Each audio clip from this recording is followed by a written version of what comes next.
안녕하세요. 비석의 최준영 목사입니다. 2023년 8월 30일 오늘 나에게 주시는 생명수 샘물 한 모금 시작하도록 하겠습니다. 이사야 28장 14절부터 보실 텐데요. 하나님께서 남유다 이스라엘 지도자를 향하여서 경고를 하십니다. 예루살렘에서 이 백성을 다스리는 너희 오만한 자여. 하나님이 오만한 자라고 벌써 평가를 내리시는 것입니다.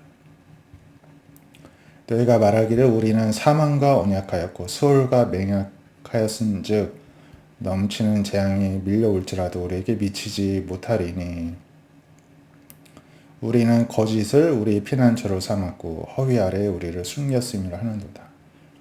실제로 이렇게까지 말은 하지 않겠죠. 하지만 이들이 언약한 우상들 또 주변의 강대국들이 마치 사망과 언약하고 수월은 지옥과 이제 맹약하는 그리고 거짓을 피난처로 삼는 허위 아래 숨는 것과 같다는 것입니다.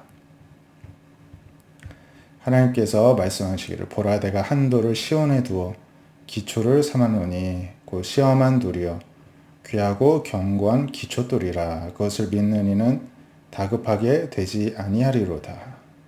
이게 이제 신약 시대 예수님 오신 이후에 보면은 하나님께서 시온에 두시고자 하는 돌, 기초돌이 예수님이셨구나 하는 것을 이제 알게 되는데요. 이 당시에는 이제 어떤 믿음을 다시금 하나님께서 세우실 것이다. 이제 단기적으로는 그렇게 예언케 하신 것이고 전 인류 장기적으로 봤을 때는 예수님을 미리 예고하는 것이다. 이렇게 말씀을 드릴 수가 있겠습니다. 중요한 거는 이렇게 하나님께서 예비한 길로 따라가는 자는 다급하게 되지 않는다는 것입니다. 우리가 어떤 코너에 몰리면 다급하게 되죠. 믿는 구석이 있으면 다급하지 않게 됩니다. 그 믿는 구석이 바로 기초돌, 견고한 돌, 시험한 돌, 하나님께서 테스트해보고 이리저리 불로도 태워보고 물로도 이제 흔들어도 보고 예를 들어서 그렇게까지 이제 테스트를 해봐도 끄떡 없는 그런 돌을 두셨다는 것입니다. 나는 정의를 측량줄로 삼고 공의를 절주로 삼고 우박이 거짓의 피난처를 소탕하고 물이 그 숨는 곳에 넘칠 것이다. 이렇게 이제 하나님께서 정의와 공의로 삼으시고 거짓을 하나님께서 다스리신 이 세상을 통해서 소탕하실 것이다. 말씀하시죠. 너희가 사망과 더 세운 언약은 폐하여질 것이고 수월과 더불어 맺은 맹약에 서지 못하고 넘치는 재앙이 올 때 밟힘을 당할 것이다. 그것이 지나갈 때마다 너희를 잡을 것이고 아침마다 지나고 주야로 지나고 소식을 깨닫는 것이 오직 두려움이다. 그러니까 뭡니까? 사망과 지옥과 재앙이 지나갈 때마다 발목을 잡고 넘어뜨립니다. 아침마다 지나가면서 넘어뜨리고 밤낮으로 지나다니면서 넘어뜨립니다. 그러니까 들려오는 소식이라고는 두려움밖에 없겠죠. 침상을 짧아서 능히 몸을 펴지 못하고 이불이 좁아서 능히 몸을 싸지 못함처럼 늘 뭔가가 불편하고 늘 편안치가 않게 된다는 것입니다. 하나님께서 불하심산에서 기브온 골짜기에서 다 공통점은 블레셋을 하나님께서 무찌르게 하셨는데 이런 대적들을 다 흩어버리시고 격파하시고 깨뜨리신 것 같이 하나님이 진노하셔서 자기 일을 행하실 것이다.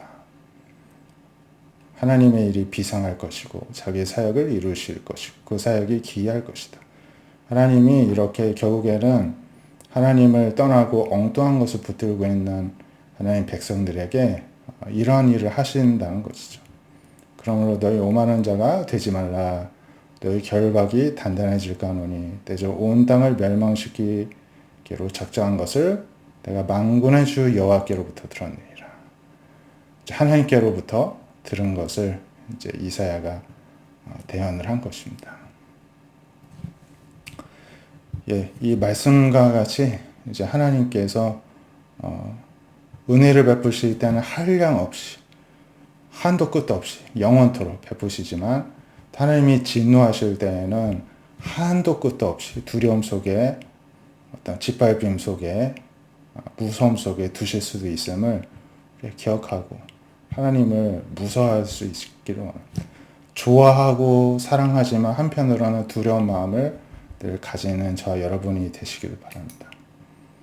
마태복음 6장 26장 6절에서 13절에서는 예수님께서 베다니 나병 환자 시몬 집에 계실 때 한 여자가 귀한 향유옥합을 가지고 나와서 식사하시는 예수님의 머리에 붓습니다. 제자들이 분개합니다. 무슨 이 의도로 이 귀한 향유를 허비하느냐. 이것을 비싼 값에 팔아 가난한 자들에게 줄 수도 있었겠도다. 이렇게 비난을 합니다. 예수님이 아시고 그들에게 이르시되 너희가 어찌하여 이 여자를 괴롭게 하느냐. 내게 좋은 일을 하였느니라. 가난한 자들은 항상 너희와 함께 있겠지만 나는 항상 함께 있지 않는다. 여자가 내 몸에 향유를 본 건 내 장례를 위하여 함이다.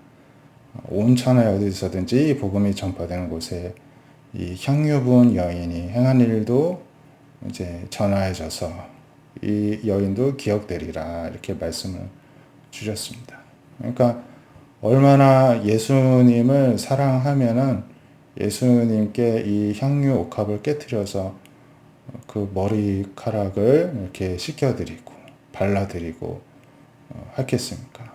그래서 어떤 현상을 볼 때 이들은 가난한 사람 돕는 거, 의의를 행하는 거 기준으로 제자들이 보았지만 특히 가룟 유다 같은 제자들이 보았지만 사실은 가룟 유다 속에도 도둑놈이었죠. 그리고 빼돌릴 생각만 하니까 그게 아까웠던 거고 그랬습니다. 그래서 이런 예수님의 시각은 예수님 중심으로 모든 것을 바라보는 것을 칭찬을 하시죠. 우리가 한 교회에서도 한 교회가 세워지려면 담임 목사 중심으로 그 어떤 공동체에서 리더 중심으로 막 생각을 하고 그 중심으로 모든 걸 세워나가면 세워집니다. 근데 사람이다 보니까 그렇게 되면은 사람도 타락하기가 쉽고 한계가 있고 결국엔 그 공동체가 어떤 잘하는 부분도 있겠으나 늘 넘어짐이 있는 공동체가 될 수밖에 없습니다. 근데 우리가 생각할 때 예를 들어 교회라 할지라도 늘 예수님 중심, 하나님 중심으로 모든 것을 바라보고 짜맞춰 가면은 하자가 없는 것입니다. 가정에서도 마찬가지, 교회도 마찬가지, 또 내가 소속된 공동체에서도 마찬가지인 것입니다. 그렇게 될 때 우리는 하나님의 나라의 관점에서 하나님의 나라를 든든히 세워가는 일을 하게 되는 줄로 믿습니다. 이거는 교파와 교회를 초월하는 것입니다. 전 우주적 교회를 우리가 바라보는 것이죠. 그러한 예수님 중심의 믿음을 그 시야를 우리가 가지게 되시기를 바랍니다. 기도하겠습니다. 하나님께서 한량 없이 사랑과 은혜를 베푸시지만 한량 없이 심판과 두려움도 베푸시는 분이라는 것을 기억하고 하나님께서 사랑해 주시고 용서해 주시고 은혜 베푸실 때 귀한 줄 알고 감사함으로 겸손하게 머리 숙여 의지적으로 하나님을 더욱더 섬기고 사랑하고 붙들고 섬기는 우리가 되게 하여 주시옵소서. 모든 것을 바라볼 때 예수님 중심, 하나님 나라 중심으로 바라보는 시각을 갖게 하여 주시옵소서.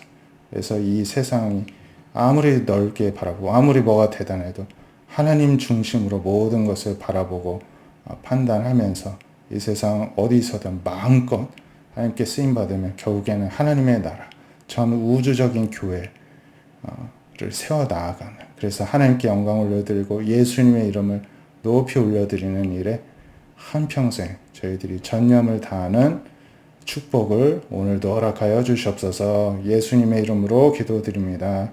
아멘. 오늘도 예수님 중심으로 살아가시는 하루 되시기를 축복드립니다. 감사합니다.